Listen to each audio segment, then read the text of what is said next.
Hello दोस्तों, स्वागत है आप सभी का हमारे YouTube चैनल पर। दोस्तों, आज हम लोग इस वीडियो में वेन डायग्राम के टाइप 2 को कवर करेंगे। जैसा कि पिछली वीडियो में हम लोगों ने देखा था वेन डायग्राम के टाइप 1 को, और टाइप 1 में बहुत सारे जो पार्ट्स थे उसके जितने टाइप के भी क्वेश्चंस बन सकते थे वो हमने उस वीडियो में कवर किए थे। अगर आपने वो वीडियो नहीं देखा है, डिस्क्रिप्शन में उसका लिंक मिल जाएगा आपको, वहाँ से जाकर के आप उसको देख सकते हैं। आप लोग चैनल पर पहली बार हो तो चैनल को ईमानदारी से सब्सक्राइब कर लें और इस वीडियो को लाइक कर दें और अपने दोस्तों तक इस वीडियो को शेयर अवश्य कर दें। चलिए इस वीडियो को स्टार्ट करते हैं। वेन डायग्राम का जो मतलब है दो शब्दों के बीच के संबंध को दिखाना, तो टाइप 2 में भी आपकी सेम डेफिनेशन रहने वाली है। तो इसको समझते हैं एक एग्जाम्पल से। चलिए एग्जाम्पल नंबर 1 स्टार्ट करते हैं और एग्जाम्पल नंबर 1 से देखते हैं कि कैसे क्वेश्चन हमसे पूछे जाएंगे। कौन सी संख्या ऐसे डॉक्टर को दर्शाती है जो विवाहित नहीं। आपको ऐसे नंबर को फाइंड आउट करना है जो डॉक्टर तो हो लेकिन विवाहित ना हो। तो सबसे पहले तो आपको ये बात जान लेनी चाहिए कि जो आपके डायग्राम बने हुए हैं ये कुछ अलग अलग शेपों के हैं और अलग अलग शेपों के आगे ये आपके कुछ नेम जो है या प्रोफेशन जो है वो लिखे हुए हैं।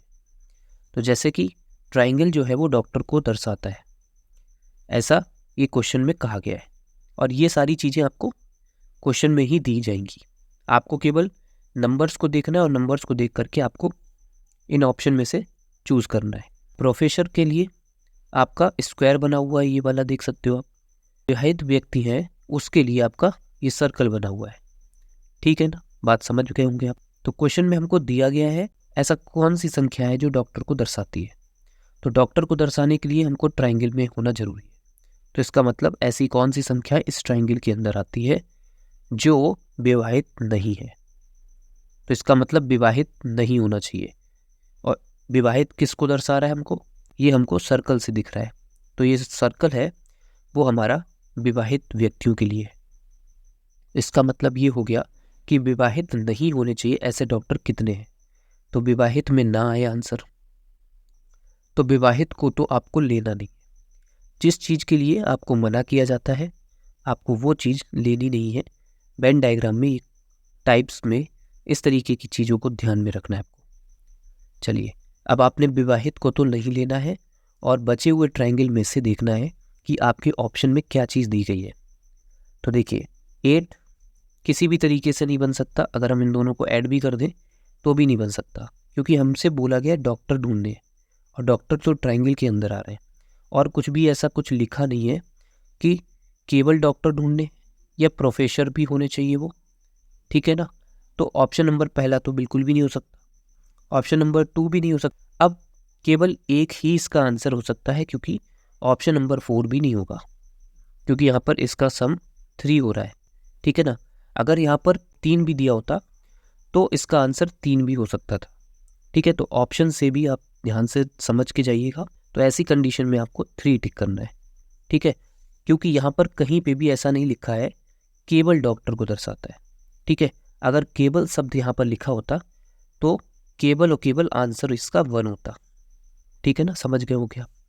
चलिए इसी तरीके से बढ़ते हैं क्वेश्चन नंबर 2 की तरफ। अगर ये वीडियो आपको अच्छा लगता है, वीडियो अगर समझ में आता है आपको, तो वीडियो को लाइक अवश्य कर दीजिएगा और ज़्यादा से ज़्यादा लोगों तक, जितने ज़्यादा से ज़्यादा लोगों को तक आप शेयर कर सकते हैं उनको शेयर कर दीजिएगा। चलिए उदाहरण नंबर 2 को देख लेते हैं। जैसे कि इसमें बोला गया है कि दी गई आकृति, जैसे ये आकृति दी गई है, कौन सा अक्षर उन मनुष्य चिकित्सकों को दर्शाता है जो नैदानिक वैज्ञानिक तो हैं किंतु मनोरोग सामाजिक कार्यकर्ता नहीं है। तो ऐसे कितने मनुष्य चिकित्सक हैं जो नैदानिक मनोवैज्ञानिक होने चाहिए लेकिन मनोरोग सामाजिक कार्यकर्ता नहीं हो। साफ सीधी बात है, किस चीज़ की मना किया जा रहा है पहले तो ये देख लीजिए। हमको मना किया जा रहा है मनोरोग सामाजिक कार्यकर्ता बिल्कुल भी नहीं होना चाहिए। तो मनोरोग सामाजिक कार्यकर्ता तो बिल्कुल नहीं चाहिए हमको। तो आप फिगर पे आ जाइए और फिगर में देख लीजिए कि मनोरोग सामाजिक कार्यकर्ता है कहाँ पर। तो देखिए ये जो बॉक्स दिख रहा है आपको, इसमें लिखा हुआ है मनोरोग सामाजिक कार्यकर्ता, और ये वाले बॉक्स को जो है वो यही दर्शा रहा है। बात करें मनुष्य चिकित्सक की तो ये ट्राइंगल जो है वो इसको दर्शा रहा है। नैदानिक मनोवैज्ञानिक की बात करें तो ये सर्कल जो है वो नैदानिक मनोवैज्ञानिक को दर्शा रहा है। इसका मतलब ये हो गया कि हमको मनोरोग सामाजिक कार्यकर्ता तो नहीं लेना है। ठीक है ना, समझ रहे होंगे आप क्यों नहीं लेना है, क्योंकि हमसे मना ही किया जा रहा है कार्यकर्ता ना हो। तो इसका मतलब है जो इस बॉक्स के अंदर वैल्यू है वो तो हमको बिल्कुल भी नहीं लेनी है। तो इसको आप इस तरीके से मैंने हाईलाइट कर दिया, ये नहीं लेना है। अब बचा क्या कि मनुष्य चिकित्सक तो होने चाहिए और नैदानिक भी होने चाहिए। तो मतलब सर्कल में भी आना चाहिए वो वैल्यू और ट्राइंगल के अंदर भी वो वैल्यू आनी चाहिए, लेकिन इस वाले स्क्वायर के अंदर नहीं आनी चाहिए। तो आप देख करके बताइए ज़रा कि ऐसा कौन सा अल्फ़ाबेट है जो सर्कल और ट्राइंगल दो में आ रहा है, स्क्वायर में नहीं आ रहा है। तो आप बोलोगे ये जी जो है वो आपका सर्कल में भी है, जैसे कि देखिए ये जी जो है वो आपका इस सर्कल में भी आ रहा है और इस ट्राइंगल के अंदर भी आ रहा है और ये स्क्वायर से बाहर भी है। तीनों कंडीशन को ये फॉलो कर रहा है। इसका मतलब हमारा आंसर हो जाएगा ऑप्शन नंबर सी, जी। ठीक है, समझ गए होंगे। चलिए बढ़ते हैं क्वेश्चन नंबर 3 की तरफ। उदाहरण नंबर 3 देखते हैं। उदाहरण नंबर 3 में अक्षरों का कौन सा सेट उन माताओं को दर्शाता है जो अभिनेत्री नहीं है।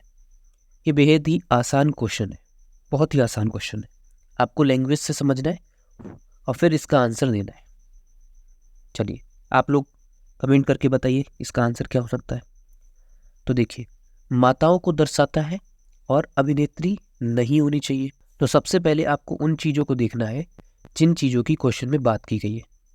तो अभिनेत्री की या अभिनेता की बात की गई है कि नहीं की गई, यहाँ पे बात की गई है।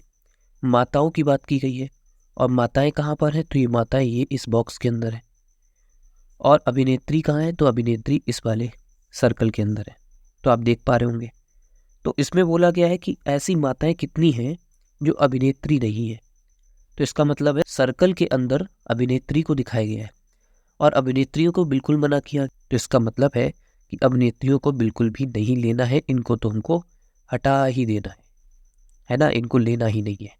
जब इनको नहीं लेना है, साफ साफ मना किया गया इस चीज़ के लिए, तो आप अपने तरफ से ये कुछ भी ऐसी कोई कंडीशन लगाएंगे भी नहीं, आप उनको ले लें। ठीक है ना, तो आपको उनको नहीं लेना है। अब बात करते हैं माताओं की। तो माताएं तो केवल इसी के अंदर आ रही हैं और कहीं माताएं तो है नहीं। तो माताओं में कौन सा अल्फ़ाबेट आपको साफ साफ दिख रहा है, तो केवल एक मात्र अल्फ़ाबेट बचा है, वो है जी। ये जो है माताओं को दर्शाता है और ये अभिनेत्रियों के अंदर नहीं आ रहा है। तो हमारा क्या आंसर हो जाएगा, यही जी आंसर हो जाएगा। ऑप्शन नंबर बी हमारा करेक्ट आंसर है। चलिए इसी तरीके से बढ़ते हैं अगले क्वेश्चन की तरफ। आपको ये क्वेश्चन कैसे लग रहे हैं, आपको ये क्वेश्चन समझ में आ रहे हैं कि नहीं आ रहे हैं। इसी टाइप के क्वेश्चंस आपके एग्जाम में पूछे भी जाते हैं। यूपी कांस्टेबल का जो एग्ज़ाम है बहुत ही सिंपल से क्वेश्चंस पूछे जाएंगे इस बार भी। पिछली बार भी जो अभी आपका एग्ज़ाम हुआ था इसमें भी काफ़ी अच्छे क्वेश्चंस, मतलब सिंपल से क्वेश्चंस पूछे गए थे रीजनिंग के। कोई ज़्यादा हार्ड क्वेश्चंस नहीं थे, हाँ टाइम टेकिंग क्वेश्चंस थे बट सिंपल क्वेश्चंस थे। ठीक है, कोशिश इस बार भी मेरे हिसाब से यही रहनी चाहिए कि आपका एवरेज क्वेश्चंस ही होंगे। ठीक है, इजी से थोड़ा सा हार्ड लेवल हो सकता है पिछली बार से। ठीक है ना। चलिए उदाहरण नंबर 4 को देख रहे हैं। अभी हम लोग इस वीडियो में कुल मिलाकर के 5 उदाहरणों को देखेंगे और उसके बाद हम लोग कुछ क्वेश्चंस को भी करेंगे। ठीक है ना। अभी तो मैं आपको टाइप्स बता रहा हूँ, मतलब टाइप्स के आपको क्वेश्चंस बता रहा हूँ कि किस तरीके से क्वेश्चन पूछे जा सकते हैं। कि वेन आरेख में निम्नलिखित में से कौन सा वर्ण केवल युवा और नाट्य को दर्शाता है। तो ऐसा कौन सा वर्ण है जो युवा और नाट्य दोनों को दर्शाता है। तो युवा भी होना चाहिए और नाट्य भी होना चाहिए। जैसे कि इसमें आपको कुछ चीज़ें दी गई हैं कि जैसे कि ये वाला जो आपका डायग्राम बना हुआ है, ये वाला क्यूट लोगों को दर्शाता है। ये वाली जो ये रेक्टेंगल, तो ये रेक्टेंगल जो है वो आपको यंग लोगों को बताता है। वुमेन सर्कल के लिए है और जो ट्राइंगल है वो शॉर्ट लोगों के लिए है। ठीक है, ध्यान रखिएगा। अब जैसे कि बोला गया है युवा और नाट्य, आपको केवल केवल और केवल युवा और नाटो को देखना है और किसी से कोई मतलब नहीं है। तो इसका मतलब है ना तो हमको क्यूट चाहिए और ना ही हमको वुमेन चाहिए। हमको किसकी बात पूछी गई क्वेश्चन में? युवा और नाटो की। तो शॉर्ट की बात हो रही है और बात हो रही है यंग पीपल्स की। तो जरा देख लीजिए इस क्वेश्चन में कहाँ पर यंग पीपल है और कहाँ पर शॉर्ट पीपल है। तो पहले तो वही चीज़ देख लीजिए। तो ये आपका ट्रायंगल जो है ना वो आपको दिखा रहा है शॉर्ट पीपल्स को, और यंग पीपल्स को ये वाला रेक्टेंगल हमको दिखा रहा है। ठीक, तो ऐसे कितने या ऐसा कौन सा वर्ड है जो केवल युवा और नाटे को दिखाता है और किसी को नहीं दिखाता है? तो ये जो सर्कल आपको दिख रहा है, इस सर्कल के अंदर जो वैल्यू दिख रही है आपको, तो ये आपकी वैल्यू 3 आपके फिगर में आ रही है। लाइक ये ट्रायंगल में भी आ रही है आपके, है ना, ये सर्कल में तो आ ही रही है और ये रेक्टेंगल में भी आ रही है।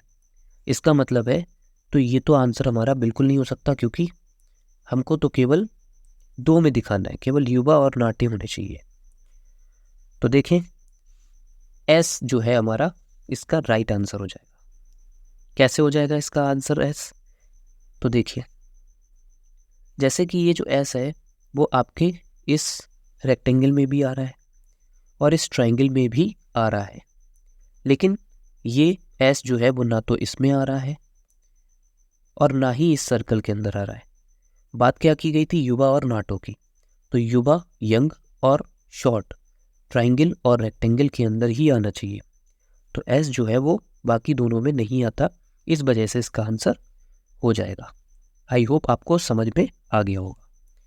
चलिए बढ़ते हैं नेक्स्ट क्वेश्चन की तरफ। उदाहरण नंबर 5 देखते हैं और इसके बाद प्रश्नों को लगाएंगे, और ये प्रश्न हमारे करीब करीब 20 क्वेश्चंस रहेंगे। चलिए देखते हैं, और इजी से हार्ड के क्वेश्चंस को हम देखेंगे। मतलब जितने हार्ड से हार्ड क्वेश्चंस बन सकते हैं उन सभी क्वेश्चंस को आज ही डिस्कस करेंगे। और इसकी वेन डायग्राम की जो 3rd वीडियो होगी, जो कि आपकी प्रश्न सीरीज होगी, एक तरीके से क्वेश्चन सीरीज, तो वो क्वेश्चन सीरीज में आपको 30 to 35 क्वेश्चंस किए जाएंगे और 30 to 35 क्वेश्चंस में आपके वेन डायग्राम पूरी तरीके से फिनिश हो जाएगा। जो भी टाइप्स होंगे वो सारे के सारे टाइप के क्वेश्चंस मैं डिस्कस करूंगा, साथ ही साथ प्रीवियस ईयर क्वेश्चंस पेपर के जो क्वेश्चंस पूछे गए हैं और जो इम्पोर्टेंट क्वेश्चंस हैं, यहाँ तक कि एसएससी लेवल तक के क्वेश्चंस को हम लोग देखेंगे इसमें। उदाहरण नंबर 5 है कि वेन आरेख में निम्नलिखित में कौन सी संख्या केवल मोबाइल फ़ोन टेलीविज़न को दर्शाती है? तो ऐसी कौन सी संख्या है जो केवल, देखिएगा वर्ड्स को पहचानिएगा, यहाँ लिखा हुआ है केवल मोबाइल फ़ोन और टेलीविज़न को दर्शाती है। ऐसी कौन सी संख्या है? तो आपको ध्यान रखना है केवल बोला गया है, तो इसका मतलब है मोबाइल और टेलीविज़न पर ही फोकस हमारा रहने वाला है। तो मोबाइल फ़ोन, तो ये रहा मोबाइल फ़ोन हमारा, है ना, मोबाइल फ़ोन ये रहा और टेलीविज़न ये रहा। बाकी दोनों की बात नहीं की गई है क्योंकि यहाँ पे केवल लिखा हुआ है, तो केवल इन्हीं दोनों में आना चाहिए, बाकी दोनों में नहीं आना चाहिए। तो जो फ्रिज लिखा हुआ है इसको तो काट दीजिए आप, क्योंकि हमें इससे तो मतलब है नहीं, और ना ही वॉशिंग मशीन से मतलब है। तो वॉशिंग मशीन का सिंबल देख लो आप, इसका सिंबल है सर्कल और इसका सिंबल है आपका रेक्टेंगल। तो सर्कल और रेक्टेंगल नहीं होने चाहिए, बाकी दोनों में आने चाहिए, मतलब ट्रायंगल में आए और स्क्वायर के अंदर आए। तो ऐसी कौन सी संख्या है जो स्क्वायर और ट्रायंगल के ही अंदर आ रही है? तो देखिए ये है ट्रायंगल हमारा, ये है स्क्वायर, ठीक है, और ये है आपका सर्कल और ये है रेक्टेंगल। तो आप देख करके बताइए ऐसी कौन सी संख्या है जो केवल मोबाइल फ़ोन और टेलीविज़न में आती है। तो सबसे पहले तो एक काम कर लेते हैं, जो चीज़ नहीं पूछी गई है तो उसको हटा ही देते हैं, तो और क्लियर आपको दिखाई देने लगेगा। तो देखिए फ्रिज जो है वो रेक्टेंगल से बताई गई है, तो फ्रिज को तो लेना नहीं है, तो फ्रिज को हटा देते हैं। फ्रिज हमारा रेक्टेंगल में है, रेक्टेंगल की कोई भी वैल्यू आपको नहीं लेनी है। बात करते हैं वॉशिंग मशीन की, तो वॉशिंग मशीन को भी नहीं लेना है, तो वॉशिंग मशीन को भी साइड में कर देते हैं, इससे भी कोई मतलब नहीं है, ठीक है ना। तो अब हमने दोनों चीज़ों को हटा दिया। अब आपको शायद आंसर दिख रहा होगा कि मोबाइल फ़ोन और टेलीविज़न दोनों ही आने चाहिए। तो क्या आंसर 10 हो सकता है?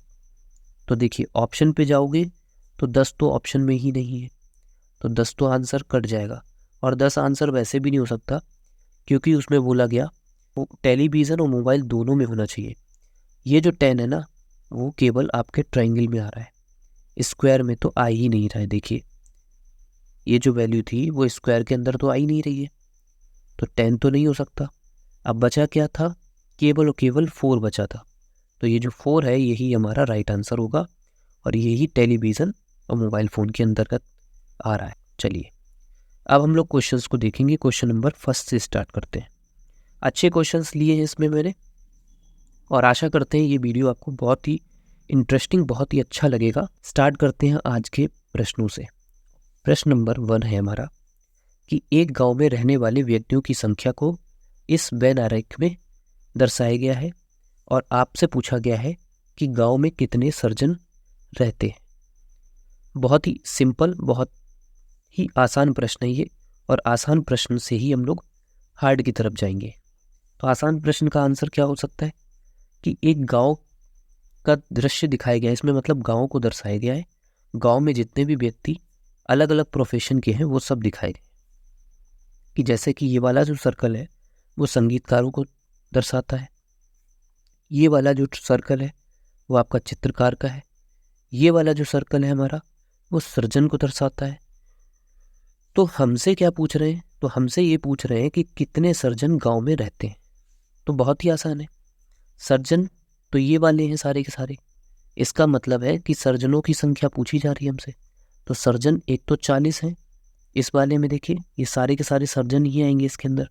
तो सर्जन 40 हो गए, प्लस 10 हो गए, ये भी सर्जन ही हुए, है ना। ये सर्जन जो ऐसे हुए जो चित्रकार भी हैं और संगीतकार भी हैं और सर्जन भी है। लेकिन संगीतकार नहीं पूछा गया, हमसे केवल सर्जन की बात की गई है। तो इस सर्कल के अंदर आने वाली सारी चीज़ें ही आपको ऐड कर लेनी है। तो 35 को और 100 इन सभी वैल्यू को ऐड करेंगे तो इन सभी का आंसर हो जाएगा 185। देख लीजिए 40, 50, 50 और 30 आपका हो जाएगा 85।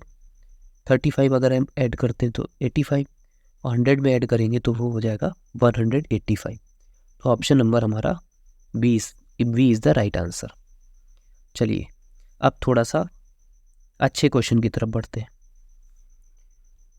क्वेश्चन है, वे टेनिस खिलाड़ी जो हॉकी के खिलाड़ी नहीं है उनकी संख्या कितनी है।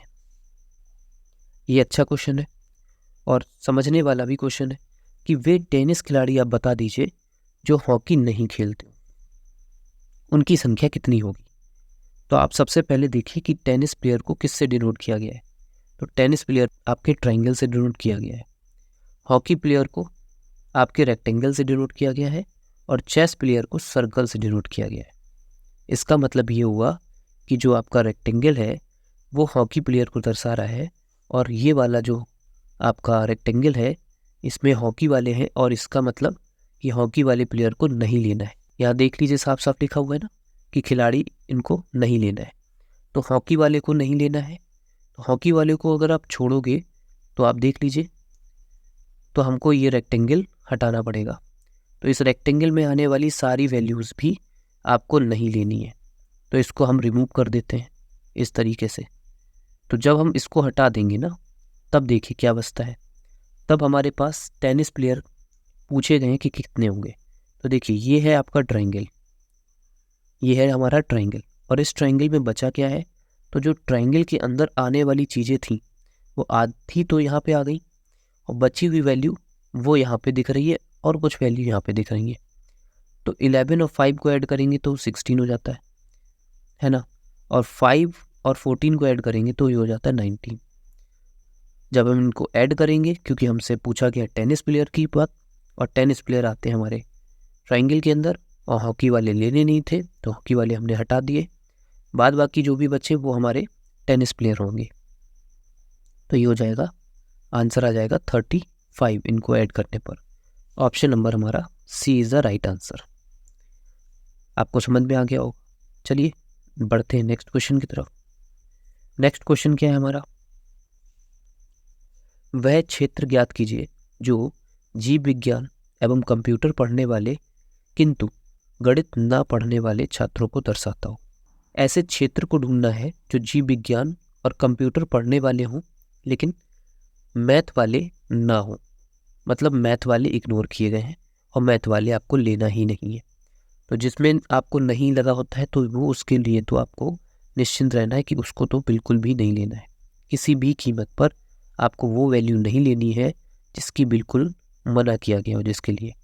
ठीक है, चलिए तो गणित वाले आप देख करके बताते सकते हैं आप इसमें कि गणित वाले छात्र कहाँ है।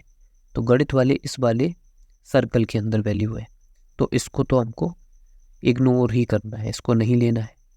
जब साफ साफ मना किया गया है इसको नहीं लेना है। तो अब बात करते हैं जीव विज्ञान और कंप्यूटर वाले। ऐसे कितने क्षेत्र हैं जो जीव विज्ञान और कंप्यूटर के अंतर्गत आते हैं। तो देख लीजिए, ये है हमारा जीव विज्ञान और ये है हमारा कंप्यूटर। तो जीव विज्ञान और कंप्यूटर के अंदर दोनों के अंतर्गत आने वाली कितनी संख्या हो सकती है। तो आंसर क्या हो सकता है? क्या आंसर 2 होगा? तो आप बोलोगे नहीं, 2 तो आंसर नहीं हो सकता क्योंकि वो तो केवल जीव विज्ञान को ही दर्शा रहा है और हमको तो कंप्यूटर वाले भी चाहिए। तो आंसर क्या 3 हो सकता है? तो आप बोलोगे 3 तो ऑप्शन में ही नहीं है, तो 3 भी नहीं हो सकता। बचा क्या हमारे पास? हमारे पास बचा है 7 और वो ही दोनों में आ भी रहा है, कॉमन वर्ड है, कॉमन नंबर है हमारा। तो कंप्यूटर में भी आ रहा है और जीव विज्ञान में भी आ रहा है। इसका मतलब ऑप्शन नंबर बी हमारा राइट आंसर हो जाएगा। चलते हैं नेक्स्ट क्वेश्चन की तरफ और नेक्स्ट क्वेश्चन देख लेते हैं। नेक्स्ट क्वेश्चन में बोला गया कि नीचे दिए गए आरेख में कौन सा अक्षर उन विद्यार्थियों का प्रतिनिधित्व करता है या करते हैं जो क्रिकेट के साथ फुटबॉल और हॉकी भी खेलते हैं। ऐसे कितने खिलाड़ी हैं जो क्रिकेट के साथ में फुटबॉल और हॉकी भी खेलते हैं। तो हॉकी में भी वो वैल्यू आनी चाहिए, वो वैल्यू फुटबॉल में भी आनी चाहिए और वो वैल्यू आपकी क्रिकेट में भी आनी चाहिए। तो ज़रा देख करके बता दीजिए इसमें क्या आंसर हो सकता है। बहुत आसान प्रश्न, हॉकी में भी आए, फुटबॉल में भी आए और हमारा इस क्रिकेट में भी आनी चाहिए। चलिए, ये जो क्रिकेट वाला है ना, इसमें भी आनी चाहिए। तो आप देख सकते हो जो एस है ना, वो हमारा तीनों में आ रहा है, तीनों ही फिगर में आ रहा है। तो अगर हम इधर फुटबॉल का देखें तो ये भी आ रहा है। अगर हम बात करें क्रिकेट की तो क्रिकेट में भी आपका ये आता है। बात करें हॉकी की तो हॉकी में भी ये हमारा आ रहा है। तो इसका राइट आंसर क्या हो जाएगा? ऑप्शन नंबर बी हो जाएगा। चलिए बढ़ते हैं नेक्स्ट क्वेश्चन की तरफ। नेक्स्ट क्वेश्चन हमारे सामने 5th क्वेश्चन। दिए गए आरेख में वृत्त व्यवसायियों को दर्शाता है, वर्ग नृतकों को दर्शाता है, त्रिभुज संगीतकारों को दर्शाता है, आयत यूरोपियों को दर्शाता है। आरेख में भिन्न क्षेत्र 1 से 11 तक अंकित किए गए। तो आपको बताना है निम्नलिखित में से कौन सा संगीतकार नहीं है परंतु यूरोपियन है। मतलब ऐसा कौन सा व्यक्ति है जो संगीतकार नहीं होना चाहिए लेकिन एक यूरोपियन होना चाहिए। तो देखिए, ये जो आपका जो सर्कल बना है वृत्त, वो व्यवसायियों को दर्शा रहा है। जो ये वाला बना हुआ है रेक्टेंगल, वो यूरोपियों को दर्शा रहा है। जो ये है वो आपको संगीतकारों को दर्शाते हुए दिख रहा है और जो स्क्वायर बना हुआ है वो नृतकों को दर्शा रहा है। और हमसे क्या पूछ रहे हैं? हमसे पूछ रहे हैं कि ऐसे कौन से व्यक्ति हैं जो संगीतकार तो ना हो लेकिन यूरोपियन हो। तो संगीतकार तो नहीं चाहिए उनको लेकिन यूरोपियन चाहिए। तो संगीतकार में आने वाली सारी प्रत्येक वैल्यू आपकी रिमूव की जाएगी, उसको तो नहीं लेना है। तो इसको हटा दो, संगीतकार वाली वैल्यू को, इसको तो हटा ही दीजिए, इससे तो कोई मतलब ही नहीं है। बात करें यूरोपियन होना चाहिए, तो यूरोपियन वाला ये रहा। तो इस डायग्राम में आप देख सकते हो कि 11 ही एकमात्र ऐसा नंबर है जो आपके इस ट्रायंगल से बाहर दिख रहा है। अगला क्वेश्चन हमारे सामने, जो लोग सभी तीनों स्टार को पसंद करते हैं और जो केवल स्टार बी और सी को पसंद करते हैं में संख्या में कितने का अंतर है। मतलब तीनों स्टार को पसंद करने वाले और जो बी और सी को पसंद करते हैं, इन दोनों में कितने का अंतर है। तो देखिए, सबसे पहले तो स्टार बी को पसंद करने वाले इस वाले डायग्राम में है ना। स्टार ए को पसंद करने वाले इस ट्रायंगल के अंदर है और स्टार सी को पसंद करने वाले इस सर्कल के अंदर है। तो आप देख करके मुझे ये बताओ कि तीनों को पसंद करने वाले कितने लोग होंगे। तो आप बोलोगे तीनों को पसंद करने वाले 150 व्यक्ति। 150 प्यूपल्स हैं जो तीनों में आ रहे हैं। इस सर्कल में भी आ रहे हैं, इस ट्राइंगल में भी आ रहे हैं और इस रेक्टेंगल में भी आ रहे हैं। तीनों स्टार की वैल्यू हो जाएगी 150। बात कर रहे हैं अंतर की, तो केवल बी और सी को और देखना है हमको। तो केवल बी और सी में आना चाहिए, ए में नहीं आना चाहिए। तो बी और सी में देखना है तो ए वाले को तो हमको रिमूव कर देना है, ए वाले से मतलब नहीं है। जब ए को हटा देंगे हम साइड में तो हम देखेंगे कि जो सी है ना, सी और जो बी है, इन दोनों में कॉमन चीज़ क्या है। तो आप बोलोगे दोनों में कॉमन ये है कि ये वाला जो सर्कल है वो यहाँ से जाता है रेक्टेंगल को छूता हुआ और रेक्टेंगल भी उसी के ऊपर टच करता हुआ जाता है। तो उन दोनों में कॉमन चीज़ है हमारी 20। ठीक है, तो क्या बोला गया था अंतर, तो अंतर बताता है माइनस के साइन को, मतलब डिफरेंस को। तो डिफरेंस कितने का है, तो डिफरेंस देखने के लिए जो 20 आया था उसको 150 से माइनस कर देना है, आंसर आ जाएगा 130। ठीक है, तो ऑप्शन नंबर हमारा बी करेक्ट आंसर हो जाएगा। आई होप समझ में आ गया होगा क्वेश्चन। आगे बढ़ते हैं, क्वेश्चन नंबर 7 को देखते हैं। क्वेश्चन नंबर 7 में बोला गया कि उन सभी लोगों की संख्या ज्ञात कीजिए जो तमिल और तेलुगु बोल सकते हैं। ऐसे कितने लोग हैं जो तमिल और तेलुगु दोनों ही बोल सकते हैं। तेलुगु वाले जो हैं वो ये रहे और तमिल वाले ये रहे। तो इन दोनों में कॉमन चीज़ क्या दिख रही है, तो सबसे पहले तो ये देखते हैं तमिल और तेलुगु में कॉमन नंबर कितना है। तो तेलुगु में आपको दिख रहा है ये सर्कल इसके ऊपर से जा रहा है, ये वाला सर्कल इसके ऊपर से जा रहा है। जब दोनों ही सर्कल एक दूसरे के ऊपर जाते हैं तो हमें वहाँ पे नंबर मिलता है नंबर 12। क्या मिलता है हमें, नंबर 12 मिलता है। तो इसको साइड में लिख लेते हैं। अब क्या ये जो 12 है ये क्या ऑप्शन में कहीं दिख रहा है हमको, तो आप बोलोगे ये तो कहीं भी नहीं दिख रहा है हमको। तो इसका मतलब है आंसर कुछ और होगा। तो आंसर कैसे और हो सकता है, जब हम इस 9 को भी साथ में ले लें। क्योंकि ध्यान से समझने वाली बात यह है कि हमसे कहीं पे भी ये नहीं लिखा कि केवल तमिल और तेलुगु वाले ही ले लें। हो सकता है कि उसमें अंग्रेजी वाले भी कुछ लोग ले लिए हों, क्योंकि ये साफ साफ तो बोला नहीं गया है। और जो अंग्रेजी वाले हैं ना वो तेलुगु भी बोल सकते हैं और तमिल भी बोल सकते हैं। तो वो जितने 9 व्यक्ति हैं ना ये तीनों लैंग्वेज बोल सकते हैं। और ऊपर 12 जो है वो केवल तेलुगु और तमिल बोल सकते हैं। तो अगर हम 12 को 9 में जोड़ें तो ये हो जाता है हमारा 21।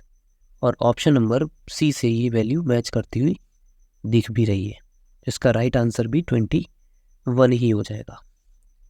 आई होप ये क्वेश्चन आपको समझ में आया होगा। चलिए क्वेश्चन नंबर 8 को देखते हैं। अच्छा क्वेश्चन है ये, थोड़ा सा बड़ा है, थ्योरी में समझते हुए चलते हैं, आसान लगेगा। चलिए क्वेश्चन को देखते हैं। क्वेश्चन नंबर 8 हमारे सामने, निम्नलिखित आकृति में वर्ग चित्रकारों को दर्शाया गया है। ठीक है, वर्ग जो है वो चित्रकारों के लिए दर्शाया गया है। त्रिभुज महिलाओं को प्रदर्शित करता है, वर्ग लेखाकारों को दर्शाता है और आयत अमेरिकियों को दर्शाता है। अक्षरों का कौन सा समूह अमेरिकियों को दर्शाता है जो लेखाकार नहीं है। मतलब अमेरिकियों को ऐसा समूह ढूंढना है हमको जो लेखाकार ना हो। तो सबसे पहले तो हम लोग नेम डाल लेते हैं। तो जब वर्ग चित्रकारों को दर्शा रहा है तो इसका मतलब हो गया ये हमारे चित्रकार हो गए आर्टिशियन। ठीक है, बात करें त्रिभुज की, त्रिभुज वुमेन्स को दर्शा रहा है। ये जो त्रिभुज है वो वुमेन्स को दर्शा रहा है। बात करें आगे तो वृत्त जो है वो लेखाकारों को दर्शा रहा है। ये जो वृत्त दिख रहा है वो लेखाकारों को दर्शा रहा है। बात करें आगे तो आयत जो है वो अमेरिकियों को दर्शाता है। तो जो आयत है वो अमेरिकियों को दर्शाता है। बात की जा रही है ऐसे कितने अमेरिकी हैं जो लेखाकार नहीं है।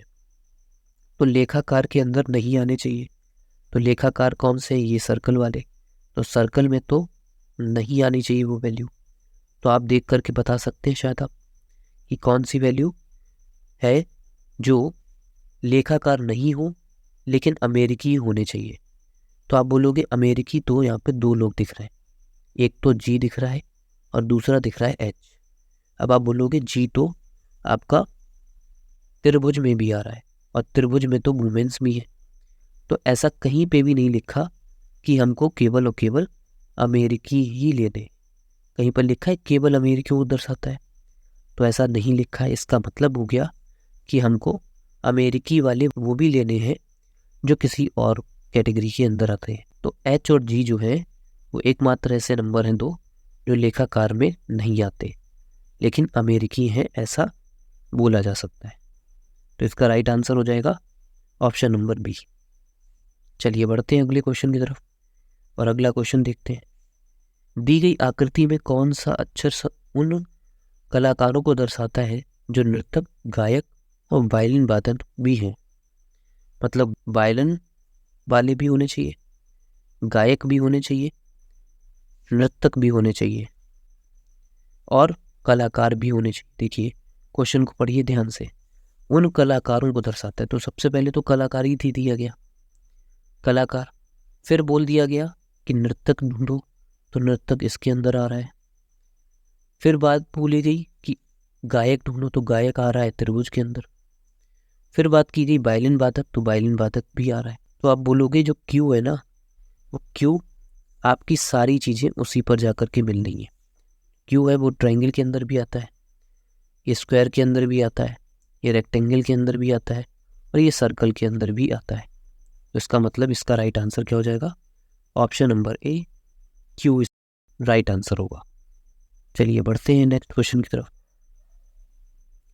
नेक्स्ट क्वेश्चन हमारे सामने 10th वाला है कि 50 छात्रों की एक कक्षा में 18 कंप्यूटर लेते हैं, 26 संस्कृत लेते हैं, 2 कंप्यूटर और संस्कृत लेते हैं। कक्षा में कितने छात्र ना तो संस्कृत और ना ही कंप्यूटर लेते हैं? तो ऐसे कितने छात्र हैं जो कंप्यूटर और संस्कृत दोनों नहीं ले रहे हैं?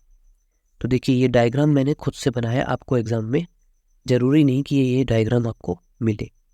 तो जब आपको नहीं मिलेगा तब आपको ये चीज़ बनानी पड़ेगी खुद से। बनाया कैसे जाएगा वो भी समझ लीजिए। तो सबसे पहले 50 छात्र दिए गए हैं जिसमें 18 कंप्यूटर वाले हैं, ठीक है, 26 संस्कृत वाले हैं और 2 जो हैं वो ऐसे हैं जो कंप्यूटर संस्कृत दोनों ही ले सकते हैं। मतलब दोनों ले रखी हैं, कंप्यूटर भी और संस्कृत भी। तो सबसे पहले तो आपको एक सर्कल बनाना है, ये आपके कंप्यूटर वाले हो जाएंगे। संस्कृत वाले भी लेने हैं लेकिन आपको दिख रहा है कि दोनों भी लिए हुए कुछ लोग हैं, तो जो दोनों लोग हैं वो दोनों सर्कल के अंदर तो आने चाहिए। तो इसका मतलब ये जो वैल्यू है वो हमारी 2 दी गई है। ये मान लीजिए आप कंप्यूटर के और ये मान लीजिए आपके संस्कृत के, ठीक है। तो ये संस्कृत हो गई, ये कंप्यूटर हो गई। तो कंप्यूटर और संस्कृत दोनों के अंदर कॉमन चीज़ क्या है? वो है 2। अब आप बोलोगे कंप्यूटर है कितने कुल कंप्यूटर लेने वाले? अब बोलोगे 18 लोग हैं, जिसमें से 2 लोग तो कॉमन हो चुके हैं, है ना। जब 2 लोगों को कॉमन कर दिया गया है तो लोगों की संख्या कम हो जाएगी, तो कंप्यूटर वाले रह जाएंगे 16 लोग। 18 में से 16 रह जाएंगे, क्यों? क्योंकि 2 जो है वो दोनों में आ रहे हैं कॉमन, ठीक है। और 26 संस्कृत लिए हुए हैं तो इसलिए 2 इसमें से भी कम हो जाएंगे क्योंकि वो भी आपके संस्कृत और कंप्यूटर दोनों ही बोल सकते हैं और वो दोनों वैल्यू इसके अंदर आ रही है। तो बची हुई 24 नंबर वो इसके अंदर आ जाएंगे। अब क्वेश्चन को पढ़ लीजिए एक बार फिर से कि 50 छात्रों की एक कक्षा है जिसमें 16 कंप्यूटर लिए हुए बच्चे हैं, 2 जो हैं दोनों लिए हुए हैं और 24 जो हैं वो संस्कृत लिए हुए हैं। ऐसे कितने छात्र हैं जो संस्कृत कंप्यूटर दोनों ही नहीं लिए? तो इसका मतलब है 50 छात्र हैं कुल मिला के और इन 50 छात्रों में कंप्यूटर वाले 16 हैं, संस्कृत वाले 24 हैं और 2 अन्य हैं। 2 अन्य कौन से हैं? कंप्यूटर संस्कृत दोनों ले रखी है। बचे कितने? तो आपको क्या करना है, इन तीनों को ऐड कर लो और 50 में से इनको माइनस कर लो। तो ये हो जाएगा 16, प्लस का साइन लगा के 24, 24 और प्लस में आपका 2। तो जब इनको ऐड करोगे तो ये 40 और ये वाला 2 जोड़ोगे तो 42। 50 माइनस 42 इट मीन्स आंसर हो जाएगा 8।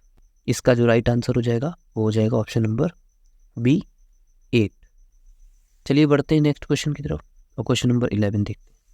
अच्छा क्वेश्चन है ये वाला। क्वेश्चन है आयत सॉफ्टवेयर कर्मचारियों को दर्शाता है त्रिकोण ग्रामीण लोगों को दर्शाता है, वृत्त पोस्ट ग्रेजुएट को दर्शाता है, वर्ग पीओ को दर्शाता है, तो सही कथन चुने। तो देखिए त्रिकोण जो है, जो लिखा हुआ है त्रिकोण जो है वो ग्रामीणों को दर्शा रहा है। आगे वृत्त जो है वो पोस्ट ग्रेजुएट को दर्शा रहा है। वृत्त कहाँ पर है आपका, तो जो वृत्त है वो पोस्ट ग्रेजुएट को दर्शा रहा है। वर्ग जो है वो पीओ को दर्शाता है, ये वर्ग जो बना है अंदर ये पीओ को दर्शाता है। तो इसके बाद आपको दिख रहा है सॉफ्टवेयर कर्मचारी आयत को दर्शाता है, ये सॉफ्टवेयर कर्मचारी है जो कि आयत से दर्शाए गए हैं। बात करें क्वेश्चन से रिलेटेड, जो ऑप्शन दिए गए हैं वो इस बार क्वेश्चन थोड़ा सा अलग हटके पूछ लिया गया। तो क्वेश्चन किसी भी तरीके से बन सकता है, क्योंकि मैंने आपके सारे टाइप के क्वेश्चंस लिए हैं, तो आप देख सकते हो कि क्वेश्चंस ये भी बन सकता है आपका। ज़रूरी नहीं कि सब में आपको वैल्यू ही दी जाए या वैल्यू ही पूछी जाए, आपको कुछ ऐसे क्वेश्चन थ्योरेटिकल क्वेश्चंस भी मिल सकते हैं। तो पहला ऑप्शन है इसमें, कुछ पीओ सॉफ्टवेयर कर्मचारी है। तो ये चीज़ देखनी पड़ेगी फिगर के अंदर कि पीओ कहाँ पर है। तो पीओ आप बोलोगे कि ये जो है इसके अंतर्गत आते हैं, और आपसे बोला गया है कि कुछ पीओ जो हैं वो सॉफ्टवेयर कर्मचारी के अंदर आते हैं। कुछ की बात की गई है, इसका मतलब है थोड़े ही लोग आते हैं, सारे के सारे पीओ जो हैं वो सॉफ्टवेयर कर्मचारी नहीं है, कुछ हैं उनमें से। तो आप देख के बता सकते हो कि क्या ऐसी कंडीशन यहाँ पे लग रही है। अगर ऐसी कंडीशन है तो पहला ही ऑप्शन बिल्कुल सही हो जाएगा। तो देखिए पीओ जो है वो ये रहे, और इनकी कुछ संख्या जो है वो आपके सॉफ्टवेयर कर्मचारी के अंतर्गत आ रही है, लेकिन कुछ वैल्यू जो है वो आपके बाहर भी है। तो इसका मतलब जो बात बोली गई थी कुछ पीओ सॉफ्टवेयर कर्मचारी है, तो यही आपका ऑप्शन राइट हो जाएगा। बात समझ गए होंगे। चलिए आगे बढ़ते हैं अगले क्वेश्चन की तरफ। क्वेश्चन नंबर 12 को समझते हैं, और ये बहुत अच्छा क्वेश्चन है। 50 छात्रों की एक कक्षा में 15 छात्र मराठी बोल सकते हैं, 17 छात्र हिंदी बोल सकते हैं, 13 छात्र अंग्रेजी बोल सकते हैं, 5 छात्र अंग्रेजी और मराठी दोनों बोल सकते हैं। इनमें से 2 छात्र हिंदी बोल सकते हैं, 6 छात्र केवल अंग्रेजी बोल सकते हैं, 7 छात्र केवल हिंदी बोल सकते हैं। तो कितने छात्र मराठी बोल सकते हैं, ये पूछा गया है हमसे, और ये इम्पॉर्टेंट टाइप का क्वेश्चन है। अगर बहुत ज़्यादा पेपर हार्ड आया, इस टाइप के क्वेश्चंस आपके एग्जाम में पूछे जा सकते हैं, और इससे हार्ड क्वेश्चंस शायद ही बने वेन डायग्राम में, इससे हार्ड कोई टॉपिक भी नहीं है। तो ये आपका सबसे ज़्यादा हार्ड टाइप माना जाएगा। तो इसको समझते हैं। बहुत आसान क्वेश्चन ये भी रहते हैं, तो बस केवल थ्योरी से आपको लैंग्वेज बड़ी करके दे देंगे, और क्वेश्चन में होता कुछ भी नहीं है। समझते हैं एक एक लाइन एक एक स्टेप से। चलिए, जैसा कि बोला गया 30 छात्र की एक कक्षा है जिसमें से 15 छात्र मराठी बोल सकते हैं। पहले तो आप ये ढूंढ लो कि कितनी लैंग्वेज बोली जा रही। तो आप देखिए पहले लिखा है 15 छात्र मराठी बोल सकते हैं, फिर लिखा है 17 हिंदी बोल सकते हैं, फिर लिखा हुआ है 13 अंग्रेजी बोल सकते हैं। कुल मिलाकर के 3 ही लैंग्वेज के छात्र उस कक्षा में मौजूद हैं। 5 छात्र अंग्रेजी और मराठी दोनों बोल सकते हैं। इसका मतलब अंग्रेजी और मराठी दोनों बोलने वाले भी कुछ बच्चे हैं। बाद में आगे लिखा हुआ है कि उन्हीं में से 2 छात्र हिंदी भी बोल सकते हैं। इसका मतलब जो 5 छात्र हैं उन्हीं में से 2 छात्र हिंदी भी बोल सकते हैं। इसका मतलब 2 छात्र जो है पूरी क्लास में वो तीनों लैंग्वेज बोल सकते हैं, है ना। ऐसा ही बोला गया है। आगे बोला गया 6 छात्र अंग्रेजी बोल सकते हैं और 7 छात्र केवल हिंदी बोल सकते हैं। तो बताइए कितने मराठी बोलेंगे। तो इसका एक वेन डायग्राम हमें पहले बनाना पड़ेगा। तो चलिए स्टार्ट करते हैं। हम लोग को वेन डायग्राम बनाना है और हम लोगों को तीनों में कनेक्शन देखना है। इसका वेन डायग्राम कुछ इस तरीके का बनने वाला है, ठीक है। तो ये हो गए हमारे अंग्रेजी के, इंग्लिश लिख लीजिए इस पे, और इंग्लिश के कुल मिला के 13 छात्र हैं। हिंदी के कुल मिलाकर के इसको हिंदी मान लेते हैं, हिंदी के 17 छात्र हैं। बात करें मराठी के, तो मराठी के 15 छात्र हैं। इसके सामने हम m बना देते हैं और 15 लिख देते हैं, ठीक है। अब चलते हैं क्वेश्चन की आगे। तो आगे बोला गया 5 छात्र अंग्रेजी और मराठी बोल सकते हैं। तो ये आपकी अंग्रेजी है, ये वाला, और ये है हमारी मराठी। तो मराठी और अंग्रेजी में कॉमन चीज़ क्या है बोलोगे आप? ये जो बॉक्स दिख रहा है ये कॉमन है दोनों में। और उन्हीं 5 में से 2 छात्र हिंदी भी बोल सकते हैं। इसका मतलब है वो 2 छात्र ऐसे हैं जो इंग्लिश भी बोल सकते हैं, जो मराठी भी बोल सकते हैं और जो हिंदी भी बोल सकते हैं। तो इसका मतलब ये क्या हो जाएगा हमारा? तो जो 2 हैं छात्र वो हमारे तीनों में आने चाहिए, तीनों सर्कल के अंदर। तो तीनों सर्कल के अंदर तो 2 आ गया हमारा। बाद बाकी जो भी 5 छात्र में 2 तो चले गए, तो बचे कितने हैं? 3। जो 3 छात्र हैं वो अंग्रेजी और मराठी बोल सकते हैं। ठीक है, तो 3 हमारा यहाँ पे आ जाएगा। आगे बढ़ते हैं और आगे लिखा हुआ है कि 6 छात्र केवल अंग्रेजी बोल सकते हैं। तो अंग्रेजी वाले कहाँ पर हैं? तो ये है अंग्रेजी वाले, केवल अंग्रेजी बोलने वाले। तो आप बोलोगे केवल अंग्रेजी बोलने वाले इसमें आएंगे, तो इसमें हो गया 6। आगे देखिए, आगे लिखा हुआ है 7 छात्र हिंदी बोल सकते हैं। तो अगर हिंदी वाले केवल 7 छात्र हैं तो 7 ऐसी जगह लिखना है जहाँ में केवल हिंदी ही बोलते हों। तो इतने एरिया में दिख रहा है आपको कि केवल और केवल हिंदी बोलने वाली ही है। इतनी बात समझ में आ गई होगी। अब हमको आगे पूछा गया है कि मराठी बोलने वाले, केवल मराठी बोलने वाले कितने छात्र हैं। तो देखिए, हिंदी बोलने वाले कितने छात्र हैं? तो आप बोलोगे 17 हैं। इंग्लिश बोलने वाले कितने छात्र हैं? तो 13 हैं। मराठी वाले कितने हैं टोटल? तो 15 हैं। लेकिन उनमें भी कुछ बच्चे जो हैं वो हिंदी, मराठी या इंग्लिश, ये सब अलग अलग लैंग्वेज एक साथ, किसी को 2 आ रही, किसी को 3 आ रही हैं।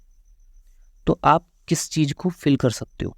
पहली बात तो इसको आपको पूरा का पूरा वेन डायग्राम को पूरा का पूरा फिल करना होगा, तभी आपका आंसर मिल सकता है। चलिए देखते हैं कि इंग्लिश वाले हम लोग फिल कर सकते हैं, क्योंकि इंग्लिश में केवल इसी बॉक्स को आपको फिल करना है। अगर हमने ये फिल कर लिया तो हिंदी वाले में केवल इतना रह जाएगा, और हमने हिंदी फिल कर ली तो हमारा ये वैल्यू निकल आएगी। बात समझ में आई आपको? तो इंग्लिश के कुल मिला के छात्र कितने हैं? 13 हैं, जिसमें से आपको 2 छात्र ये बीच में दिए गए, 3 इसमें दिए गए हैं और 6 इसमें दिए गए। तो 6 और 3 9, और 9 और 2 11 हो जाते हैं, जिसमें 13 छात्र अंग्रेजी के होने चाहिए। अभी कितने हो रहे हैं? 11 हो रहे हैं। इसका मतलब 2 छात्र कम पढ़ रहे हैं, तो 2 छात्रों को मैंने यहाँ पर लिख दिया। हिंदी वालों को देख लेते हैं हम। तो हिंदी में 7 ये हैं, 2 ये हैं और 2 ये हैं। तो आपके कितने हो गए? 7 और 2 9 और 2 11। कुल मिला के कितने होने चाहिए? 17 होने चाहिए। 11 ऑलरेडी हो चुके हैं, तो हमको 6 की ज़रूरत है, तो 6 यहाँ पे आ जाएगा। अब हम बात करें मराठियों की, तो मराठी के कितने हैं टोटल? 15 बच्चे, जिसमें से 2 ये हैं, 3 ये हैं और 6 ये हैं। तो 6 और 2 8, 8 3 11, और 11 में से हमको कितने छात्र लेने हैं? 11 में कितना जोड़ दिया जाए कि 15 हो जाए? तो आप बोलोगे 4, तो 4 छात्र इसके अंदर आ जाएंगे। तो हमारा वेन डायग्राम तो पूरा का पूरा फिल हो गया है। और इसके बाद हमारा आंसर भी आ गया कि केवल हमसे मराठी पूछे गए थे, तो आप बोल सकते हो कि मराठी की वैल्यू ये आ चुकी है 4। इसका राइट आंसर होगा ऑप्शन नंबर सी। चलिए आगे बढ़ते हैं, आगे क्वेश्चन देखते हैं। नीचे दिए गए आकृति में त्रिभुज शाकाहारियों को दर्शाता है, मतलब ये वेजिटेरियन को दर्शाता है। समकोण चॉकलेट को दर्शाता है, ये है हमारा समकोण, ये चॉकलेट को दर्शाता है। और वृत्त हमें भारत को दर्शाता है, ये हमको भारत के दर्शाता है। बात करें क्या क्वेश्चन हमसे पूछा गया, तो भारत द्वारा निर्मित शाकाहारी। देखिए, भारत द्वारा निर्मित मतलब भारत इंक्लूड है इसमें। बात की जाए शाकाहारी की, तो शाकाहारी भी इंक्लूड है, और बात करें चॉकलेट की तो वो भी इंक्लूड है। तो इसका मतलब ऐसे कौन सा अल्फ़ाबेट है जो इन तीनों में आ रहा है? तो आप देख करके बता सकते हो। तो आप बोलोगे ए जो है वो तीनों में आता है, तो इसका राइट आंसर हो जाएगा ऑप्शन नंबर ए। बात समझ में आ गई होगी। चलिए बढ़ते हैं क्वेश्चन नंबर 14 की तरफ। क्वेश्चन नंबर 14 है जिसमें कुल 500 अभ्यर्थी हैं, इनमें से 3 विषयों में विशेष सम्मान प्राप्त करने वाले परीक्षार्थियों को दर्शाया गया है। कितने प्रतिशत छात्रों को 2 विषयों में विशेष सम्मान प्राप्त किया है? तो आप देख करके बता दीजिए कि कितने प्रतिशत छात्र हैं जिनको 2 विषयों में कम। तो आप 2 विषयों को कौन कौन से देख सकते हो? तो आप देखिए, 2 विषयों की बात करें तो ये हमारा भौतिक विज्ञान को दर्शा रहा है, ये गणित को दर्शा रहा है और ये रसायन विज्ञान को दर्शा रहा है। तो 2 में कॉमन चीज आपको ढूंढ निकालनी है। तो भौतिक विज्ञान और गणित की बात करें तो इसमें 2 में कॉमन जो है वो है 15। तो लिखते चले जाइए आप। बात करें भौतिक विज्ञान की और रसायन विज्ञान की तो आप देखोगे कि जो 12 है वो इन दोनों में कॉमन है, तो 12 हो गया। बात करें गणित और रसायन विज्ञान की तो उसमें है हमारी वैल्यू 13, तो 13 लिख लीजिए। और इसके अलावा कोई भी नहीं है क्योंकि केवल 2 विषयों की पूछ रही थी। केवल भी लगा, ये भी ध्यान रखना, केवल 2 विषयों की विशेष सम्मान प्राप्त।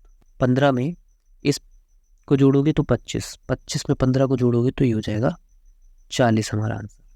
ठीक है, तो ये जो 40 है ये तो टोटल आ रहा है और छात्र कुल मिला के कितने हैं? 500 छात्र हैं। तो आपको परसेंटेज निकालना तो आता ही होगा। तो 40 छात्रों के परसेंटेज निकालनी है 500 छात्रों में से, और इंटू में 100 लिख करके 2 0 से 2 0 कट जाएंगे और 5 से 40 कट जाएगा 8 बार में।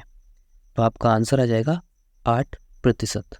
Option number A is the right answer. चलिए क्वेश्चन नंबर नेक्स्ट क्वेश्चन पे चलते हैं और जल्दी जल्दी क्वेश्चंस को समझ लेते हैं। आगे बोला गया है, दिया गया वेन आरेख एक हाई स्कूल के छात्रों के पसंदीदा विषयों को दर्शाता है। आयत भौतिक विज्ञान को दर्शाता है, मतलब ये आयत है, ये भौतिक विज्ञान को दर्शाता है, मतलब फिजिक्स लिख देते हैं इसमें। वृत्त जो है वो अंग्रेजी को दर्शाता है, ये वृत्त है, ये इंग्लिश को दर्शा रहा है, इसमें इंग्लिश लिख दी। त्रिकोण जो है वो गणित को दर्शाता है, तो ये हो गई मैथ्स। ठीक है, बाकी आगे बोला गया है कि आरेख का अध्ययन करें, दिए गए सवालों का जवाब दें। कितने छात्र सभी तीनों विषयों को पसंद करते हैं? बहुत ही आसान प्रश्न है ये तो। इंग्लिश, फिजिक्स और मैथ तीनों को पसंद करने वाले छात्र कितने? तो ये आप देखिए, ये है और ये, इन तीनों में कौन सा नंबर आ रहा है? तो आप बोलोगे 11 एक ऐसा नंबर है जो तीनों फिगर में आ रहा है ना। तो इसका राइट आंसर हो जाएगा ऑप्शन नंबर सी। चलिए आगे बढ़ते हैं और आगे क्वेश्चन नंबर 16 को देखते हैं। क्वेश्चन नंबर 16 में है कि यह आरेख एक गांव में युवाओं के 3 वर्गों का प्रतिनिधित्व करता है। कितने शिक्षित युवा गरीब हैं? बात करें कितने शिक्षित युवा गरीब हैं, तो जो ट्रायंगल है वो आपको शिक्षित युवा को दिखाता है, ये वाला जो सर्कल है वो नियुक्त को दिखा रहा है और ये वाला जो दिखा रहा है वो युवा गरीब को दिखा रहा है। बात करें कितने शिक्षित युवा गरीब हैं, तो शिक्षित होने चाहिए और गरीब होने चाहिए, है ना। तो ऑप्शन पे अगर हम जाएं तो कहीं पे भी आपको 11 नंबर नहीं दिख रहा होगा, है ना। तो 11 आंसर इसका नहीं होगा। तो आंसर क्या होगा इसमें देखिए जरा। तो जरा हम इसको हटाते हैं और फिर से समझने की कोशिश करते हैं। आपको बोला गया है शिक्षित होने चाहिए और युवा गरीब होने चाहिए, कहीं पे भी ये केवल का शब्द नहीं लगा है। तो इसका मतलब है हम उन नंबर्स को भी ले सकते हैं जो युवा गरीब में या फिर जो त्रिभुज में आ रहे हों और जो दोनों में कॉमन हो। तो दोनों में कॉमन आप बोलोगे 11 है और एक 3 है, तो आप बोलोगे 3 तो दोनों में नहीं, तीनों में आ रहा है। तो ऐसा कहीं कहा भी नहीं गया है कि केवल हमको शिक्षित युवा गरीब ही लेते हैं, हमको तो तीनों भी मिलने हो तो तीनों भी ले सकते हैं, क्योंकि उसमें केवल शब्द नहीं लिखा हुआ है। तो ऐसी कंडीशन में ऑप्शन पे जाइएगा। ऑप्शन में अगर आपको 11 ना मिले तो आपको इन दोनों को, जैसे कि इस क्वेश्चन के लिए बोल रहा हूँ, तो उन दोनों को ही आपको ऐड करके आंसर बनाना है, ठीक है ना। तो ये आपका 14 आंसर हो जाएगा इसका। ऑप्शन नंबर 20 का राइट आंसर होगा। चलिए आगे बढ़ते हैं, क्वेश्चन नंबर 17 देखते हैं। और यहाँ से बहुत अच्छे क्वेश्चंस हैं। ये क्वेश्चंस एग्जाम में आते हैं तो आपको मजबूर करेंगे कि पहली बार में तो इसको स्किप कर दिया जाए, लेकिन होते हैं आसान है। ऐसे कितने वकील हैं जो केवल गायक सिंगर हैं? तो गायक या फिर सिंगर बात एक ही होती है। ऐसे कितने वकील हैं? अब आपको ज़्यादा टाइम तो लगने वाला नहीं है, केवल ऐसे गायक ढूंढने हैं जो वकील के अंदर आ रहे हो। तो आप बोलोगे कि जो 14 दिख रहा है नंबर ना, वो वकील में और गायक में इन दोनों में ही आ रहा है। बाकी आप देख करके बताओ, ना तो वो ट्रायंगल में आ रहा है और ना ही वो सर्कल में आ रहा है। तो डॉक्टर तो होना नहीं चाहिए, काट दो उसको। ट्रायंगल में आना नहीं चाहिए तो ट्रायंगल को हटा दो, ठीक है ना। तो ऐसा कौन सा नंबर अब आपको दिख रहा है जो दोनों में आ रहा है? तो आप बोलोगे कि 14 एकमात्र ऐसा नंबर है जो आपका दोनों में आ रहा है। चलिए आगे बढ़ते हैं। क्वेश्चन नंबर 19 हमारे सामने। केवल खिलाड़ी और डॉक्टर की संख्या क्या होगी? मतलब केवल खिलाड़ी और डॉक्टर की संख्या पूछी गई। इसका मतलब है कि ऐसे नंबर को पूछा गया है जो केवल डॉक्टर और खिलाड़ी में ही आता हो और किसी में ना आता हो। तो डॉक्टर का मतलब इस सर्कल में आए और इस ट्रायंगल के अंदर आए, बाकी किसी में भी ना आए। तो जिसमें ना आए उसको तो हम हटा देते हैं। तो इसका मतलब गायक में नहीं आना चाहिए, है ना, और ना ही वकील में आना चाहिए। तो आप आसानी से देख सकते हो ऐसा कौन सा नंबर है जो आपका इन दोनों को हटा करके बच रहा है और जो कि दोनों में आ रहा है। तो आप बोलोगे ये 15 नंबर जो है वो डॉक्टर में भी आ रहा है और खिलाड़ी में भी आ रहा है। तो इसका आंसर हो जाएगा option number A is the right answer. और लास्ट क्वेश्चन की तरफ बढ़ते हैं। क्वेश्चन नंबर 20 आज का ये अंतिम प्रश्न है। आपको ये वीडियो कैसा लगा कमेंट करके ज़रूर बताएं। और अगली आने वाली वीडियो में आपके वेन डायग्राम से रिलेटेड 30 से 35 क्वेश्चन होंगे और वो प्रश्न आपको लगाने ज़रूरी है। अगर वो प्रश्न आप लगा लेते हो तो आपके 2 से 4 नंबर वेन डायग्राम को लेकर के पक्के हो जाएंगे। किसी भी एग्ज़ाम में आप बैठ जाओ, चाहे वो एसएससी का एग्ज़ाम हो, चाहे आपको स्टेट लेवल के जितने भी एग्ज़ाम हो, जिसमें भी आपकी रीजनिंग आती है, आपका वेन डायग्राम उसमें पूछा ही जाता है। तो 2 से 4 नंबर उस क्लास में आपके पूरे पक्के होने वाले हैं। तो उस क्लास को ज़रूर देखिएगा। चलिए स्टार्ट करते हैं। लास्ट प्रश्न को देखते हैं। कम से कम 2 आकृतियों में आने वाली संख्याओं का योग कितना होगा? मतलब कम से कम 2 आकृतियों में आनी चाहिए। 3 में भी आए तो वो भी काउंट होगी और 2 में तो आनी ही चाहिए। उन सभी को काउंट करना है, ठीक है। तो ये थोड़ा डिफिकल्ट क्वेश्चन है क्योंकि काउंट करने में कोई वैल्यू छूट सकती है आपके। तो आपको वो नंबर नहीं लेना है, पहले मैं बता दूं, कि जो केवल सिंगल में आ रही है। तो ऐसे नंबर्स को पहले तो आप काट दो, तो आपको वो नंबर मिल जाएंगे 2 में या फिर 3 में दिख रहे हैं। बस बाकी क्या है कि आपको 2 और 3 वाले को सबको मिला करके जोड़ लेना है। बस बहुत आसान है, ठीक है ना। तो पहला काम क्या है आपका कि ऐसे नंबर को रिमूव कर दो जो केवल और केवल एक ही में आ रहे हैं। तो जैसा कि 5 केवल ट्रायंगल में दिख रहा है, 20 केवल ट्रायंगल में दिख रहा है, 40 केवल रेक्टेंगल में दिख रहा है, ये वाला 25 रेक्टेंगल में दिख रहा है, ये वाला 8 सर्कल में दिख रहा है, ठीक है ना। अब कोई ऐसा नंबर बचा जो आपका सिंगल हो तो आप बोलोगे नहीं। तो आप देखो ये 12 जो है ना वो ये इस जगह का है, ठीक है। इस जगह पे जगह कम थी, इस वजह से मैंने बाहर लिख दिया इसको। तो अब इन सबको ऐड कर लीजिए। 30 को तो ऐसे लिख लो 30, ठीक है। अब इन सबको जोड़ो, 13 और 7 को जोड़ोगे तो ये आसान हो जाएगा, 20 हो जाएगा। 20 और 15 को जोड़ोगे तो ये हो जाएगा 35। इस तरीके से लिख लेते हैं। 12 और 10 को जोड़ोगे तो ये 22 हो जाएगा, ठीक है। बात करें 9 और 14 की तो ये इनको ऐड करने पर आपका आंसर आएगा 23, ठीक है। तो ये कुल मिलाकर 4 संख्याएं हो रही हैं, इनको सबको ऐड कर लो जरा। 30 और 30 जोड़ोगे तो 60 हो जाएगा, 60 और 5 65 हो जाएगा, 65 और 20 हो जाएगा हमारा 85 और 2 87, 87 में 3 जोड़ोगे तो 90, 90 में 20 जोड़ोगे तो 110 बनेगा। तो ऑप्शन में देख लो 110 कहाँ पे, ऑप्शन नंबर डी में हमको 110 दिख रहा है। ये हमारा राइट आंसर होगा। आई होप ये वीडियो आपको समझ में आया होगा। इसमें बताए गए सारे क्वेश्चंस, आपके जितने भी डाउट थे, आपके डाउट्स क्लियर हो गए होंगे। अगर ये वीडियो आपको हेल्पफुल लगा हो, वीडियो में कुछ भी आपको नॉलेज मिली हो, वीडियो को एक लाइक कर दीजिएगा। आप जितने लोगों के साथ शेयर कर सकते हैं ये वीडियो शेयर कर दीजिएगा। मिलते हैं नेक्स्ट वीडियो में, तब तक अपना ख्याल रखें। धन्यवाद।